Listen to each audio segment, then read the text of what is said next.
I was the true heir of the Ashford family, finally acknowledged and brought home after years of not knowing I existed. The moment I took first place in my grade away from Weston Ashford, the boy everyone had assumed was the family's real son, he decided the best way to break my spirit was to send his circle of childhood friends after me like hunting dogs, seducing me until I lost interest in studying. The trouble was, I'm an honest person by nature, and every time one of them got close enough to succeed, I found it easier to simply forget the encounter had happened. Call it a nervous habit, or self-preservation. Either way, my memory had a talent for vanishing at exactly the right moment. The three of them ground their teeth in frustration, quietly restarting their campaigns from zero while sabotaging each other behind smiling faces. How did I keep becoming a stranger to them again? It didn't take a genius to work out that they'd panicked, provoked me into another blackout, and lost their grip on the plan all over again. By the time I became the top scorer in the entire province, they'd finally pieced together the truth, and none of them were pleased about it. "You heartless, memory-dodging fraud," one of them spat. "The second you get what you want, you conveniently forget we exist.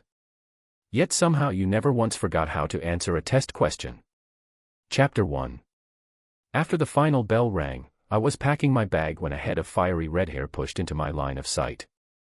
Scarlett Hale planted her palm flat on my open notebook and said, with the confidence of someone who had never once been told no, "Julian, I confessed to you yesterday and you said you needed time to think it over. So, have you made up your mind?" Scarlett was the only daughter of the Hale family, one of the wealthiest names in the city, but there wasn't a trace of polished refinement in her. She dressed like she was daring someone to comment on it and moved through the hallways as though the rest of us were furniture. Now she stared at me the way a predator sizes up something smaller and slower. "Well, are you going to be my boyfriend or not?" I looked up at her with what I hoped was a convincingly blank expression. "I'm sorry. Do I know you?" Her face froze for half a second before twisting into irritation. "Don't you dare tell me you've lost your memory again." I gave her my most apologetic smile. "It happens sometimes. The doctors call it intermittent amnesia, brought on by stress or sudden changes in circumstance. 3 months ago the Ashford family found me and brought me home.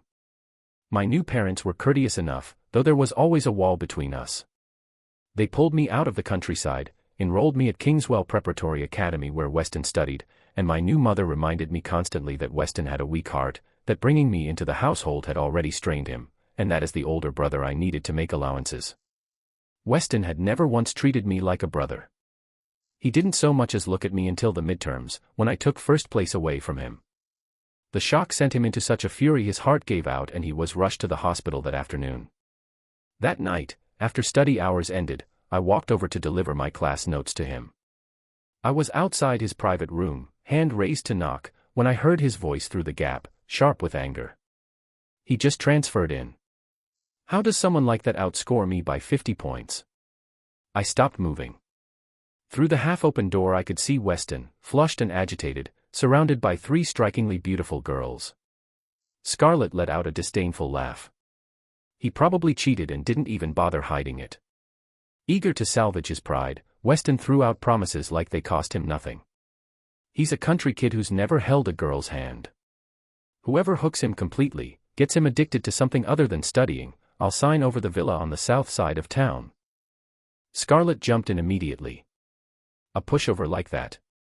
I wouldn't need a month.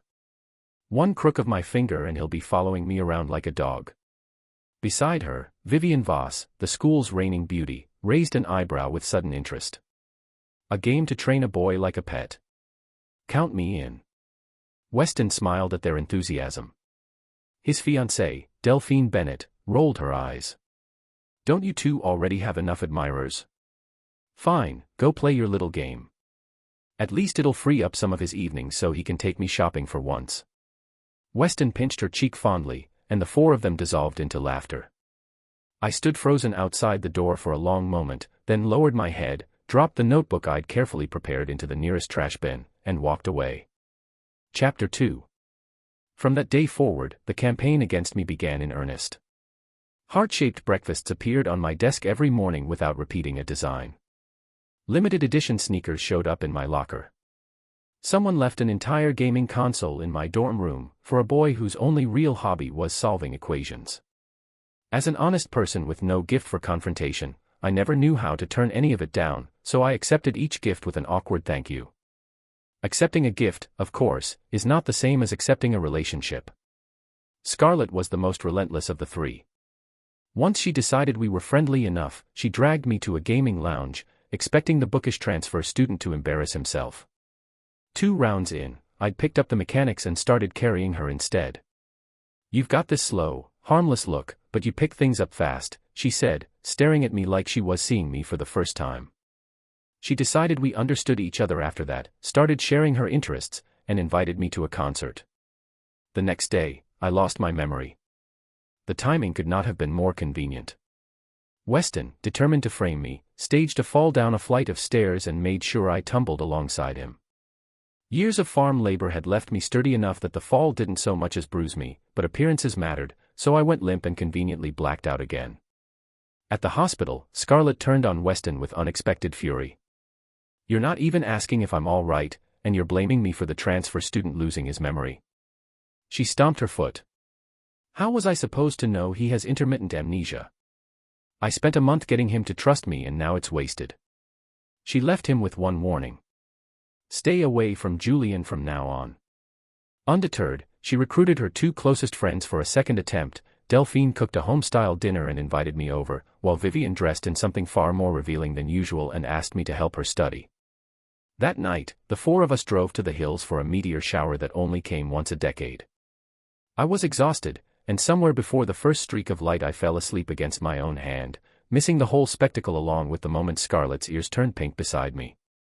She murmured, so quietly I barely caught it, "What did you wish for, Julian?" Realizing I was asleep, she pouted. "Mine is that time could just stop right here."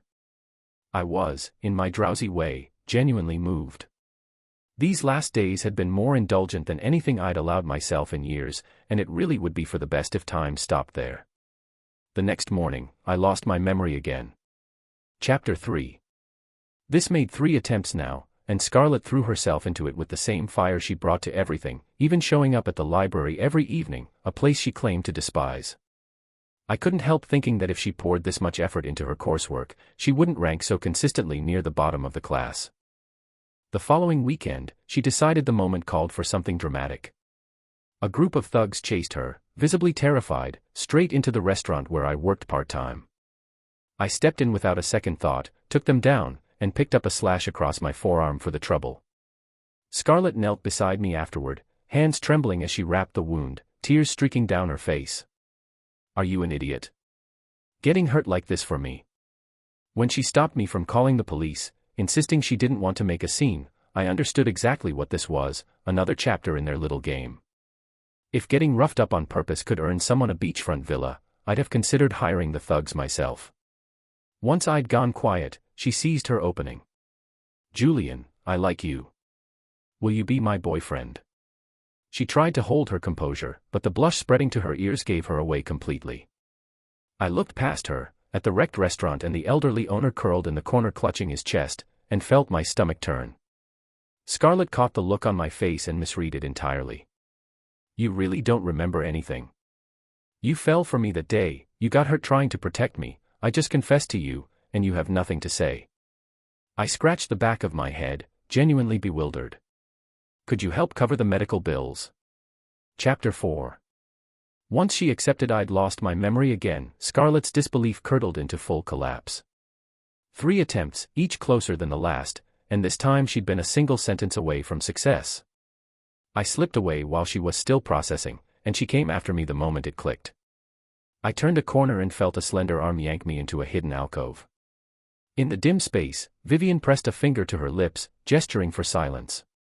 Scarlett's footsteps thundered past, unaware of the concealed door just feet away. Once they faded, Vivienne wiped her hands, unbothered. Why did Scarlett look so wrecked back there? I've never seen her get shut down like that. I hesitated, then told her the truth.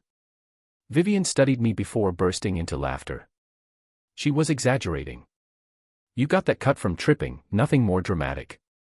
I nodded, still confused, and noticed Vivienne leaning in on her toes, a look equal parts playful and calculated. "I just saved you from a very messy situation. Don't you think you owe me something?" Unlike Scarlett's fiery presence, Vivienne carried herself with a delicate, almost painterly elegance. "What kind of repayment did you have in mind?" I stammered. She tapped her chin. "Come find me during evening study hours. We'll do something you've always wanted to try but never had the nerve for." That evening she waited outside the study hall in an ultra-short pleated skirt, nothing like her usual composed persona. "So," she said, all mischief. "Have you decided what we're doing?" "This is my first time trying this," I admitted nervously, "so please don't laugh if I'm clumsy." She laughed so hard she nearly doubled over. Half an hour later, she sat listening to me stumble through a passage of spoken English, expression blank.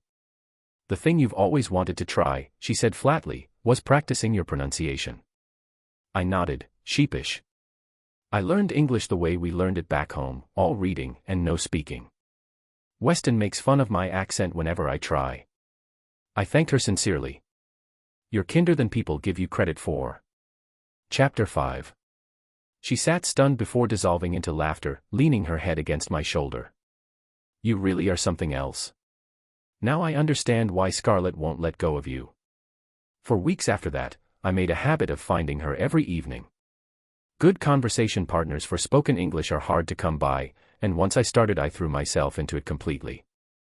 They turned me into a project for their little game, so using her as a study partner in return didn't feel like too steep a price. One evening, mid-passage, she interrupted, resting her chin in her palm. "You're saying that consonant wrong." She guided my hand to the side of her neck. "Feel how the sound comes out." I felt the vibration and understood immediately. I told her, sincerely, that she had a gift for teaching. Her family ran a strict household, and she clearly wasn't used to praise, because she lit up and kept demonstrating, occasionally guiding my hand for deeper sounds. When my hand slipped and she gasped, telling me to be gentle, I pulled back at once, worried I'd hurt her. She said nothing, cheeks slowly coloring. When study hours ended, she called after me. "You'll come back tomorrow, won't you?" Back home, still riding a good study session, I worked through a few extra problem sets before my new mother knocked and brought in a late-night snack, a sandwich for me and a full tray for Weston. I thanked her and said nothing else. She hesitated. "Weston's grades have slipped since he got sick. Would you consider tutoring him on weekends?" I agreed without argument. Chapter 6. Scarlett went quiet for a week before switching tactics and blocking me everywhere.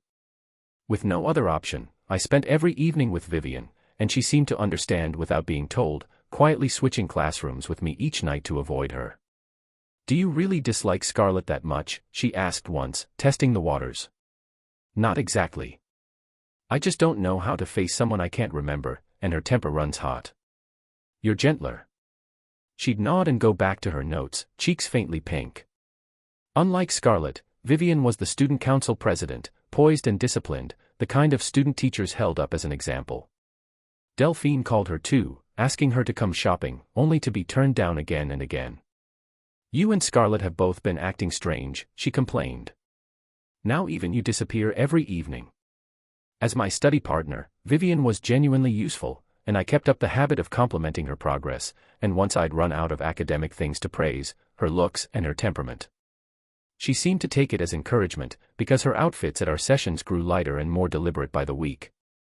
I chalked it up to city fashion and kept my head down over my textbook. One evening, in classroom 209, she'd buttoned her collar all the way to her chin, though her flushed face suggested something was on her mind. Her phone buzzed. She glanced at it and went pale. "This is bad. Scarlett's coming this way. We need to go." We were nearly at the door when footsteps sounded in the hallway. Vivienne panicked, slapped off the lights, and pulled me into the dark. Outside, Scarlett's voice carried through the locked door. "Julian. I know you're in there. Come out." Chapter 7. Caught in the act, I had no plan except to open the door and face it, but Vivienne grabbed my sleeve and shook her head silently in the dark. Outside, Scarlett let out a long breath. "I know I can't push you when you don't even remember me. I feel insecure about all of this." When there was no response, her voice grew quieter, almost dreamlike. "At first your amnesia made me furious, then it just hurt. I kept imagining the day you'd get your memory back and regret everything. Then I got scared that day would never come, that everything we could have had would just be wasted. Her voice cracked. So it doesn't matter if you never remember. I'll take 99 steps if I have to. You only need to take one. Just open the door. Inside, Vivienne had been watching me the whole time, and when she saw me start to waver toward the door, something shifted in her expression. Before I could react, she took my hand and guided it inside her blouse. My fingers brushed against something cold, a jeweled chain. I froze. She whispered, "This was supposed to be a surprise for you tonight. Such a shame the mood is ruined." She looked up at me, pleading. "I don't want her to find us together. Tell her to leave." Flustered beyond reason, I stammered toward the door. "Scarlett, you should go. I don't want to see you right now." She was still gripping my wrist when my fingers twitched. She let out a small, sharp sound, unmistakable in the silence. Outside, Scarlett's tone turned to ice. "Is someone else in there with you?" Vivienne whispered, "Tell her it's just you." I've never been good at lying, and the tension made it worse. She told me to say it's just me in here," I blurted, possibly the least convincing sentence I've ever spoken. Silence. Then Vivienne's phone rang, exploding through the darkness like a gunshot. She fumbled to silence it, but the damage was done. Outside, after a long pause, Scarlett said, very quietly, "Good. Very good." Then came the pounding, fists against the door, hard and fast. "Vivienne, if you've got the nerve to steal him, open this door and say it to my face." Chapter 8. The pounding gave way to something worse. Nobody ever figured out where Scarlett got a fire axe, but the first strike against the door sent a shudder through both of us. Vivienne wrapped her arms tighter around my neck. "Don't believe her. She's lying to you. You're the top student in the grade, why would you fall for someone so chaotic?" "I can hear you," Scarlett screamed, and the axe came down again, splintering the wood. There was no time to think. I grabbed Vivienne's hand and pulled her toward the far window, shoving it open. Below was a stretch of soft grass. Her lips trembled as she looked from the door to the drop and back to me. "You jump, I'll be right behind you," I told her, and swung myself over the ledge. The second floor wasn't much of a drop. I landed, rolled to absorb it, and stood with my arms open. "Jump. I'll catch you." She glanced back at the splintering door, then down at me, and finally let go, falling into my arms. We hit the grass together, and when she looked up at me, dazed, I asked if the fall had hurt her. Before she could answer, a crash echoed above.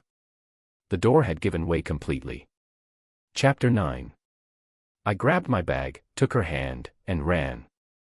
We cut across the field, over the outer wall, and kept running until we hit an unfamiliar alley and finally slowed, out of breath. Vivienne leaned into my shoulder, cheeks flushed. "I've never done anything this reckless. But with you, I keep losing control." I laughed it off, chalking her reaction up to adrenaline. "You chose to run with me instead of her. That's how I know you feel the same way." I didn't have the heart to point out that running from her hadn't exactly been optional, given the axe. At the end of the alley, neon light spun above a small storefront. A tattoo parlor. Vivienne's eyes lit up. One more reckless thing. Inside, she ignored every warning from the artist and insisted on getting my initials tattooed along her waist. I told her the placement wouldn't look good. She didn't care. The artist shook his head. Kids these days. 2 hours later, 2 slanted letters curved along the pale skin of her hip, JV subtle, if you didn't look too closely. She was drenched in sweat by the time it was finished. I told her to stop if it hurt too much, that regret over something permanent wasn't worth it. She pressed my hand to her cheek instead. "It's fine. I'm used to a different kind of discipline. Enduring this for you actually feels good." She talked, in pieces, about a childhood shaped by pressure and expectation. My own had been happy, so I could only offer up the story of a dog that once chased me across the village. By the time we finished, the shop was closing. She wanted a second tattoo, this one for me, but the artist refused to stay open later. She made me promise to meet her the next night at 9. Pale and exhausted, still smiling, she said, "I'll be waiting." Chapter 10. I didn't show up. She waited in that alley for hours, standing in the rain. 2 days later, she found me outside the library, still running a fever, and I greeted her like a stranger. She went pale, then lifted the hem of her shirt to reveal the tattoo. We've been through so much. I have your initials on my body. You really don't remember any of it. I glanced at the still swollen ink. That's a nice tattoo, but you won't be able to sit for civil service exams with visible ink like that. You might want to think about removing it. Her eyes reddened further.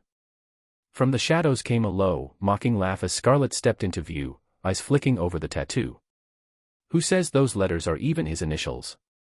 Could stand for anything. Just Vivienne. Vivienne's composure cracked. Scarlett.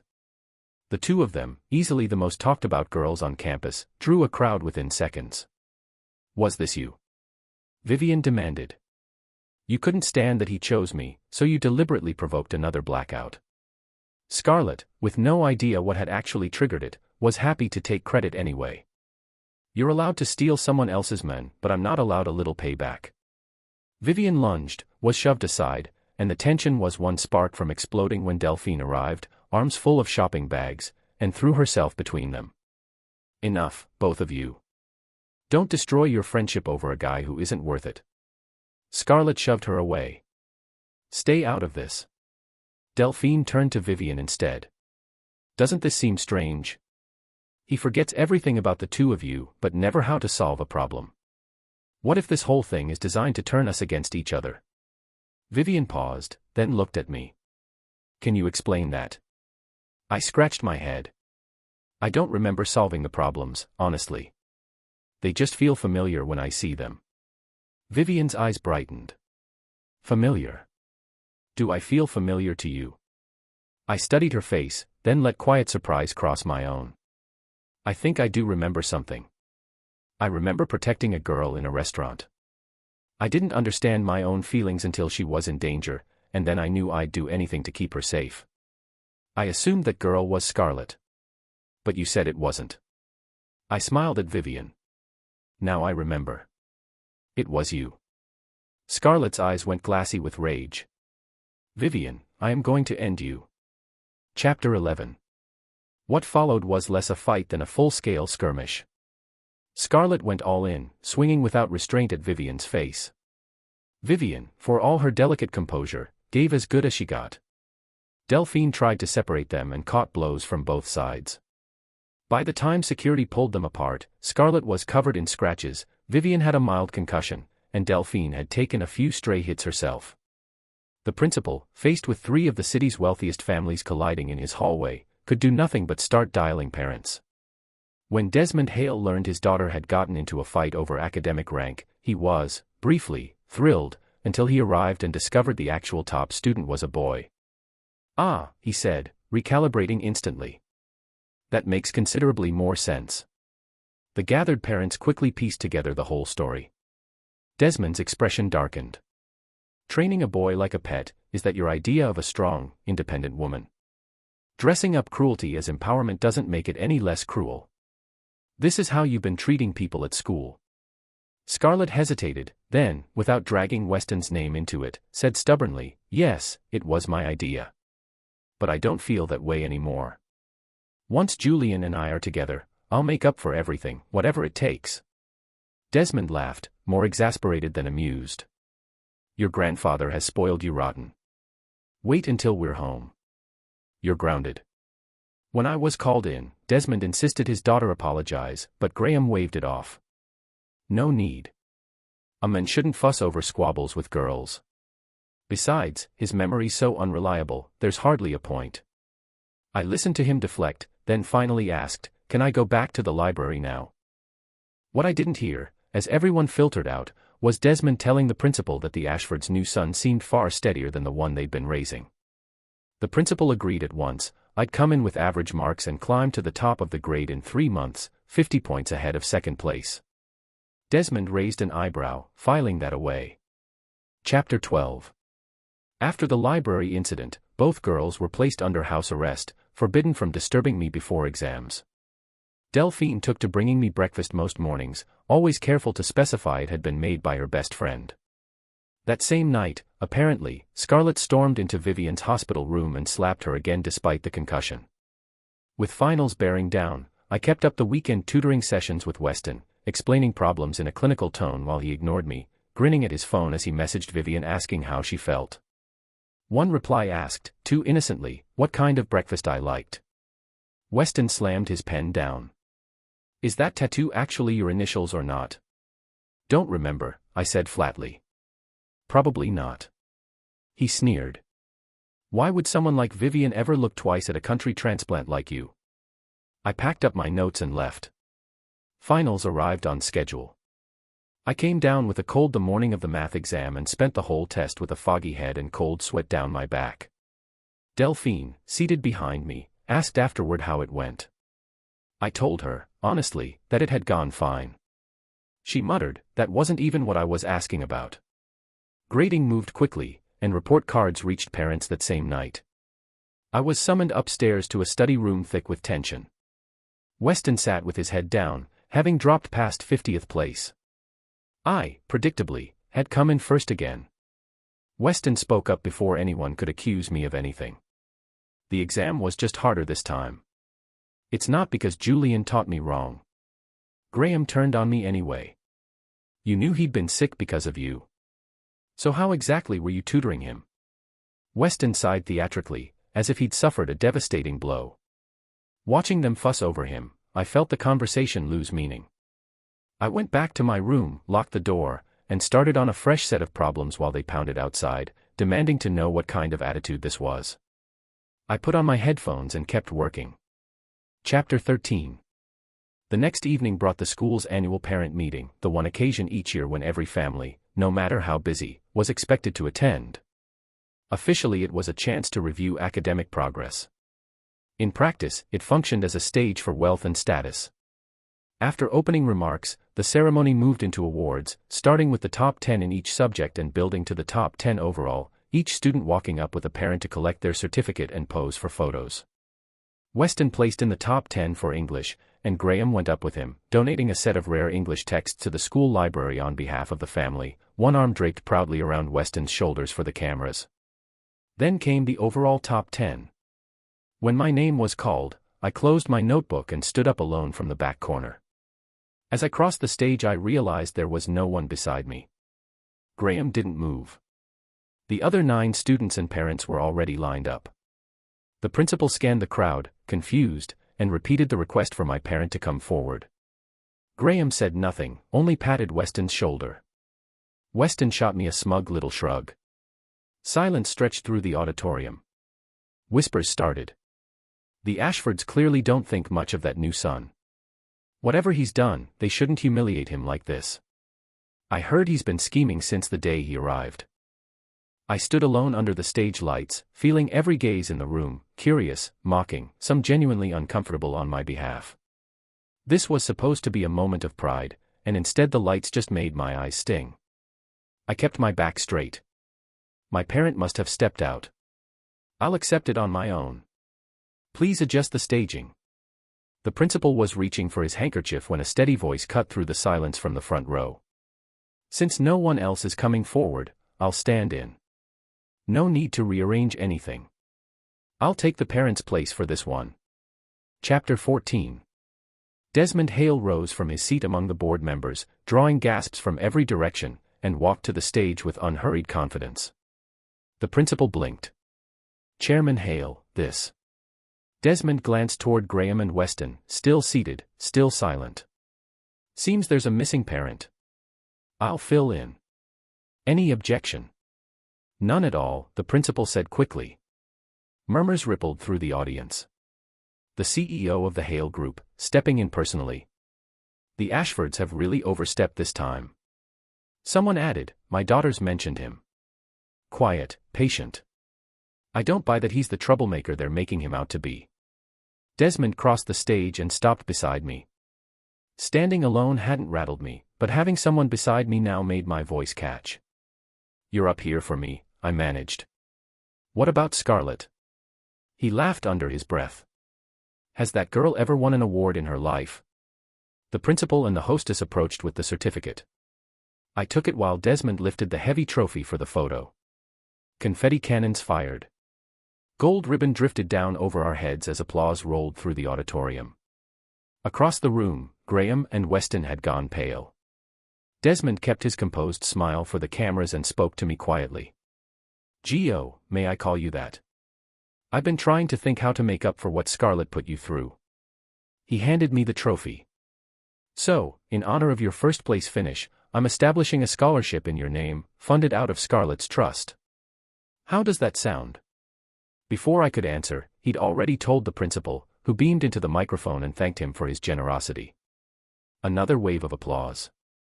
The Ashfords left before the ceremony had even finished. Chapter 15. Weston ended up back in the hospital shortly after. Summer break arrived, and the mood inside the Ashford villa turned even colder than before.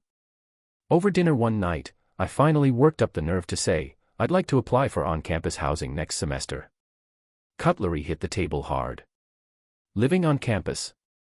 What will people say about this family? Do you think just because you found yourself a backer now, you can do whatever you want and we've lost all say in the matter? You're still our legal ward until graduation. I said nothing, finished dinner, and went upstairs. The next morning I left early to study and didn't return until evening, at which point I found the villa completely empty. No staff, no security, and the door code had been changed. Locked out, I sat on the front steps with my bag and waited. Delphine happened to walk by with an armful of shopping bags. The Ashford and Bennett properties had always been close.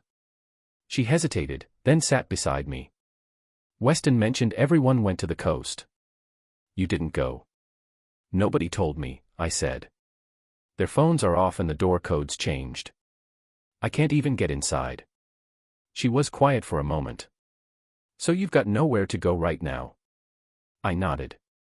Finished your problem sets? I nodded again. And you're just sitting here with nothing to do? Another nod. She clapped her hands together. Perfect. Come shopping with me. I let the topic drift instead. Delphine, could I ask you for a favor? She blinked. What kind of favor? Come shopping with me and I'll consider it. I sighed.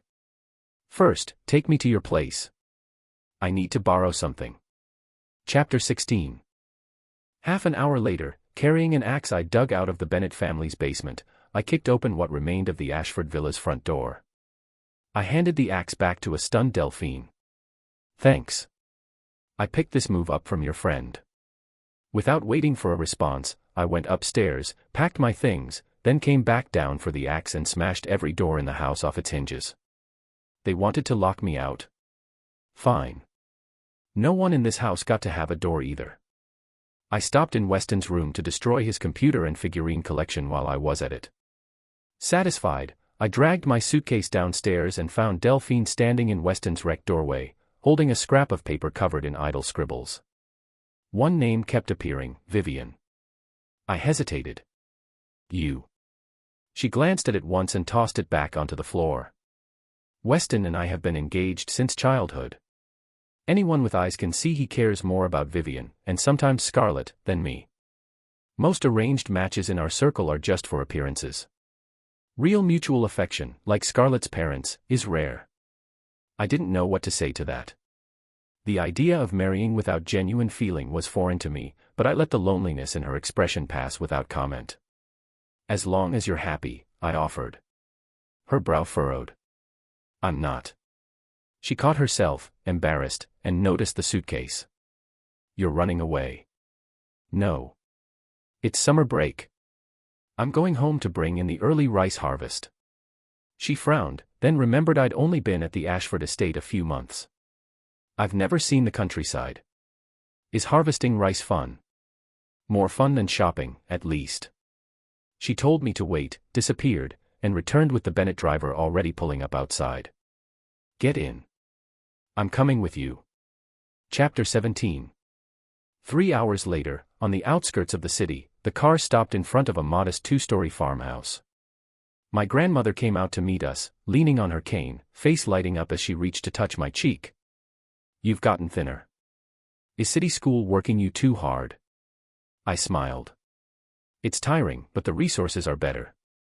They think I might have a real shot at Somerset University if I keep this up.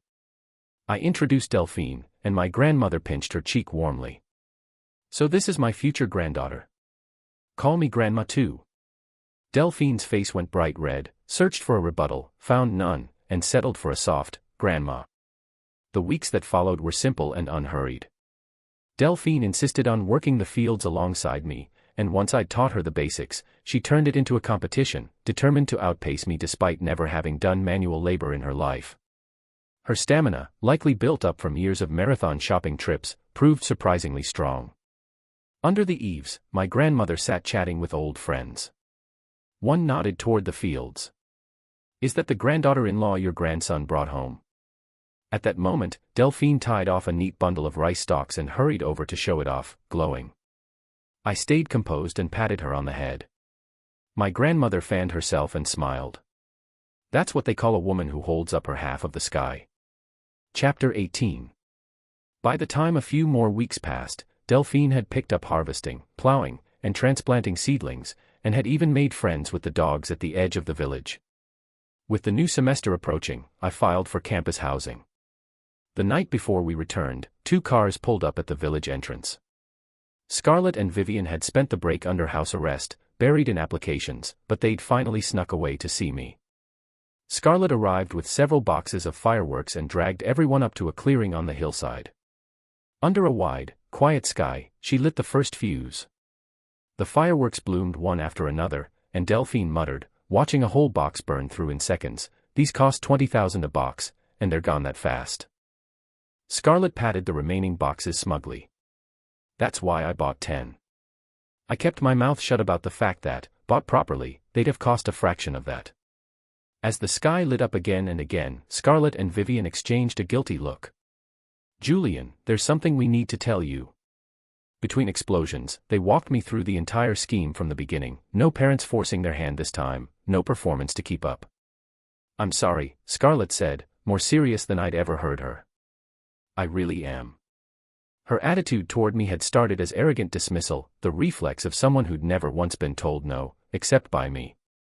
Every failed attempt only deepened something that had started as contempt and slowly twisted into obsession. I didn't tell her whether I forgave her, just looked up at the fireworks. "Your father's helped me more than you know.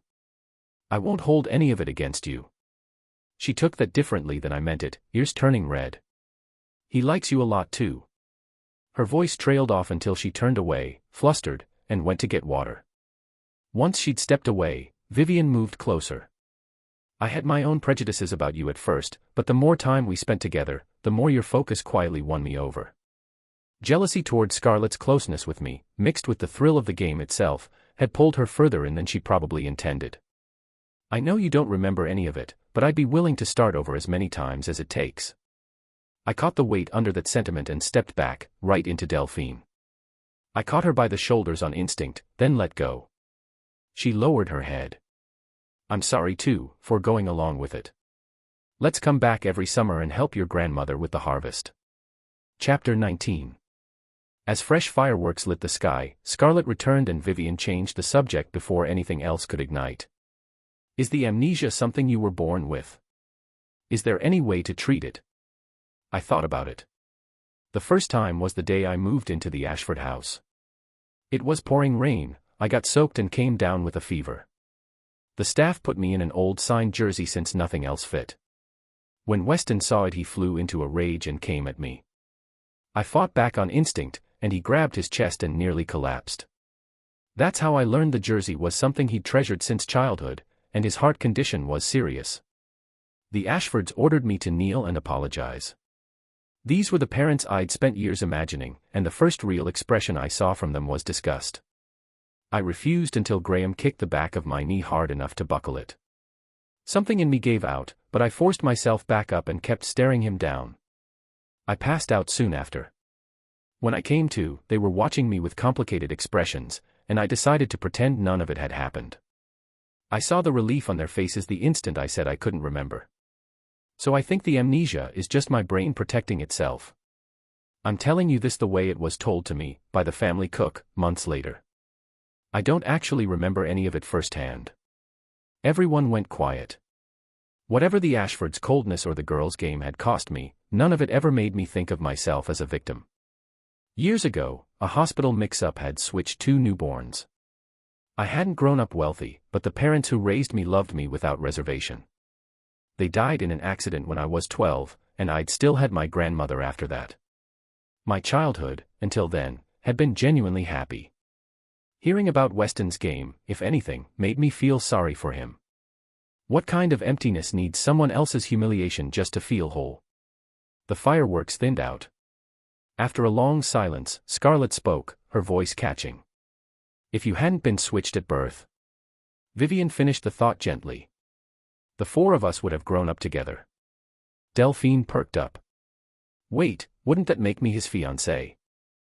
Scarlett rolled her eyes. Oh, be quiet. You just want an excuse since he won't take you shopping. She lunged to shove her, and Vivienne laughed, catching them both. The 3 of them fell into easy, familiar bickering. I sat back and watched the sky, saying nothing. Chapter 20. With the entrance exams closing in, the 3 of them backed off entirely, by unspoken agreement. I moved into a single dorm room and stopped tutoring Weston altogether. Tuition at Kingswell ran steep, but the scholarship Desmond had set up more than covered it, freeing me from any financial dependence on the Ashfords and leaving a healthy amount left over. The morning of the exam was clear and bright. When I walked out afterward, all 3 of them were waiting at the gate. Scarlett leaned against the entrance with a box of fireworks, eyes lighting up the second she spotted me. Vivienne had dressed for the occasion in a tailored white dress, carrying a small cake. You worked hard. I thought you could use something sweet. Scarlett's eyes narrowed dangerously, but before she could say anything, Delphine's voice rang out from the sidelines. Come on, let's head back to Grandma's and finish the harvest. The day scores came out, my results page loaded blank, blocked entirely. University admissions offices flooded the Ashford household with calls within the hour. When Graham finally reached me, his voice was strained. You're the top scorer in the entire province. Congratulations. That was how I learned Weston, whose performance had been sliding all year, had cracked under the pressure and been caught cheating on his final exam. His scores were voided entirely. Graham paused before adding, your mother's taken this hard. She's recovering out at the hillside property. Her condition isn't great. Would you go see her? I thought it over and agreed. Chapter 21. At the hillside villa, I found Corinne Ashford propped up in bed, her expression tightening the moment she saw me. I didn't have much prepared, so we just looked at each other in silence. I stepped forward, pulled out a bank book, and set it on the nightstand. This is everything I've saved since I came into this family. It should cover what you've spent on me. She sat up sharply, disbelief on her face. A few harsh words and you're ready to cut ties with your own biological parents. She swept the bank book off the table. Your father and I have been researching schools abroad for you. They had, in fact, been looking into overseas programs, despite my telling them repeatedly that Somerset University had been my goal since I was a kid, partly because I didn't want to be an ocean away from my grandmother. Seeing I wasn't moved, her voice began to shake. Are you really this cold, Julian? What have we done to deserve this? I thought of the rain the day I first arrived, of the blinding stage lights at the parent meeting, of 6 months in that house with all my belongings still fitting into a single suitcase. I didn't answer. I just said, quietly, goodbye, Mom. She reached for my sleeve and caught nothing but air. As I turned to leave, I heard her start to cry. I hadn't reached the door when several men shoved their way in, twisting my arms behind my back. Who sent you? What is this? Graham stepped out from behind them, his face a mask of disappointment. We had a plan, Julian. Since you two can't get along, one goes abroad, the other stays and inherits the business. Weston's health makes more sense for him to stay close to home. That's the real reason we had you tutoring him.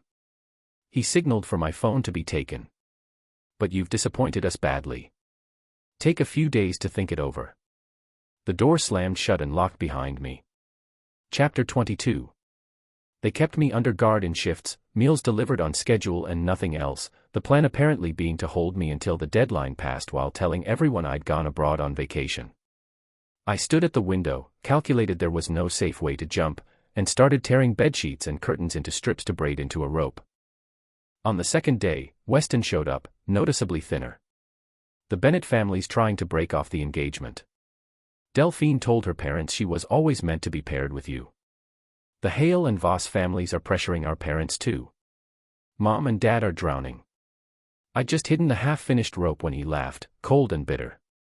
You've taken my parents, my status, my grades, and now my fiancé. Proud of yourself? I met his eyes. Are you afraid I'll take what's yours, or does it bother you more that I never wanted any of it and I'm still doing better than you regardless? He lost his composure and came at me. I flipped him and landed a few punches before the guards separated us, and in the scuffle they found the rope. Dinner didn't come that night. On the third day, the rain returned, heavy and relentless, exactly like the day I'd first arrived. Curled up on the bed, light-headed from hunger, I heard a crash downstairs, then shouting and footsteps. Before I could make sense of it, something moved outside my window besides the rain. I dragged myself over and looked down.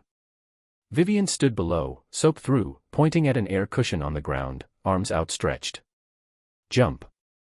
I didn't hesitate. Weak from hunger, my landing was clumsy, and I bounced off the cushion into the mud beside it. She rushed to catch me and we both went down. Catching her breath, she said, "Delphine's people broke through the front gate. Everyone's occupied out front. Go around the back, someone's waiting." I nodded and pushed myself up, staggering toward the rear of the property without looking back. Chapter 23. At the back gate, Scarlett stood holding an umbrella, scanning the darkness anxiously. The moment she spotted me through the rain, her whole face changed. We grabbed hands and ran, cutting through side paths until we reached the main road, where a van sat waiting beside a stocky, middle-aged driver. He hurried over with an umbrella. "What's going on, kid? Thought you said there was a runaway top scorer around here somewhere." I noticed the Somerset University admissions logo on the van's side and raised my hand. That would be me. I climbed into the back seat, and just as I reached for the door, Scarlett caught my arm and pressed a bank card into my palm without a word. Her hair was plastered flat from the rain, but her smile was as bold as ever. $5 million on that card. My father wanted you to have it. Footsteps echoed behind us. She turned to the driver. "Hurry, before it's too late." On the winding mountain road, the wipers thrashed against the windshield. The driver kept checking his mirror, sweat on his brow. Couple of black SUVs riding our bumper. Who exactly are these people? I glanced back and confirmed it, the Ashford security detail, closing in through the storm. If they caught up, I'd be sent overseas whether I liked it or not. "No idea," I said. "Maybe a rival admissions office trying to poach me." The driver's expression sharpened. He gripped the wheel with both hands and floored it. The van surged forward until the headlights behind us shrank and vanished around a bend. "Used to drive this pass back in my day," he said, an unlit cigarette between his lips. "Nobody outran me then either." We broke through the last curtain of rain into open road, the storm falling away behind us as the sky ahead cleared to a pale, washed-out gold. Chapter 24. The rain had stopped by the time the van reached the edge of the city, and the driver dropped me at a modest gate where a banner read, in plain block letters, "Somerset University, Early Enrollment Interview." I sat in the waiting room in borrowed clothes, still damp, and gave the most honest interview of my life, admitting outright I'd arrived under unusual circumstances. The admissions officer glanced at my exam record, then at me, and said it mattered far less than the number at the top of the page. Word of the province's top score travels fast, and faster still once a story like mine attaches to it. Within a week the Ashford name had quietly disappeared from most of my paperwork, replaced by my grandmother's, whom I asked to formally list as my guardian. Graham called twice. I let both go unanswered, not out of spite, but because I had nothing left to say that hadn't already been said in that hospital room. Weston's cheating scandal didn't stay contained. He lost his spot at any domestic university and ended up, ironically, on the very overseas track he'd once wanted to force on me, escorted onto a plane by his own parents. I heard, secondhand, that he'd started therapy. I hoped it helped him. Desmond Hale's scholarship fund grew larger than either of us had planned, eventually covering other students from backgrounds like mine. He visited once that first semester, ostensibly to check on the fund, though he spent most of the visit asking pointed questions about my plans and, with far less subtlety than intended, whether I had any particular feelings about his daughter. Scarlett enrolled in a business program 2 districts over and made the trip most weekends, always with some new plan to outperform me at something that had nothing to do with academics. She never did stop trying to win. Vivienne took the diplomatic track her family had always intended and wrote often, letters with none of the theater of our year at Kingswell, just genuine questions. Delphine broke off her engagement to Weston the same month his scandal broke, and spent every summer after that at my grandmother's farmhouse, boots caked in mud, laughing at how much she'd come to enjoy it. I moved my grandmother into a small house near campus once my first scholarship payment cleared, close enough to visit every weekend. On clear mornings I still work through practice problems before class, not because anyone's watching, but because it's the one habit from that strange year that never needed forgetting. I used to think my amnesia was armor, a trick my mind played to keep the worst from sinking in. Looking back now, from a dorm room with sunlight actually reaching the desk, I think it was something closer to patience, a way of waiting out the parts of my life not worth keeping so there'd be room for the parts that were. I remember all of it now. I just don't need to forget any of it to get through the day, and that, more than any exam score, feels like the real finish line.